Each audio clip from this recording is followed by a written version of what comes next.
دیارداش نافبرنا شینوارên bajarê Mosulê ji layê çekdarên Daeş ve ya berdewame û zorbey evan şînwaran mêjoya wa vedgeriya hezaran salan pêşzayînî û piraniya wan şînwarên girêdayîne bê mêjoya aşûriyan ve.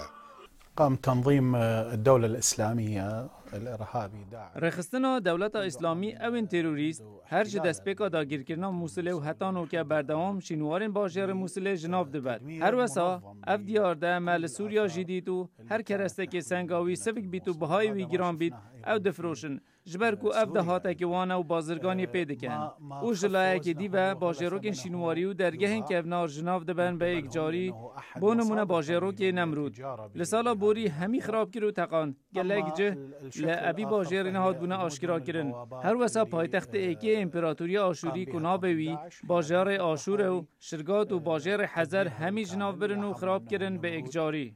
يعني افهاتنا انتقامش تاريخ بكان ان شاء الله داخوازا ما مجتمع الدولي هنا هاريكاريا ما بكى كو اف اثارت هاتين دزين اش قبل تنظيم داعش وبرين ناف دولته فروتين كو قيرانا دارين رخواجي هيا وافلاس بونا مدفي مجتمع ودولة عالمي هاريكاريا ما بكى كوفان قطعة أثري دزين كو جارك أدي بزيفرن المتحف ما متحف الحضاري ميسيل وهاريكاريا ما بكان أف خبراء آثار وعالمكو من جديد في تاريخي في ميجوية ساخ بكان ده پیوندیەکە تەلەفۆنیدار ڕێڤەبەریە شینوارên bajarê Mosulê wesa bû dengê Amerîka diyar kir ku heta nûke pitirî 25 cihên şînwarî hatîne şinavbirin ji layê çekdarên dewleta İslamî ve.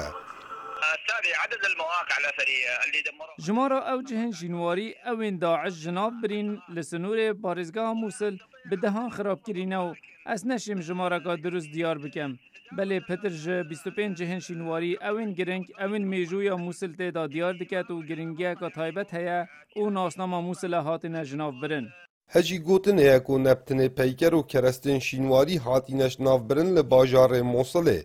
بلکو زوربی کنیسه و دیر و مرقدین کفنار هاتی نخرا کرن و نها سور موصله و درگه روشهلات کو میجویا وان ودگریا هزاران سالان پیش زاینی هات نخرا کرن. کاوا عمر دنگ امریکا دشتا موصل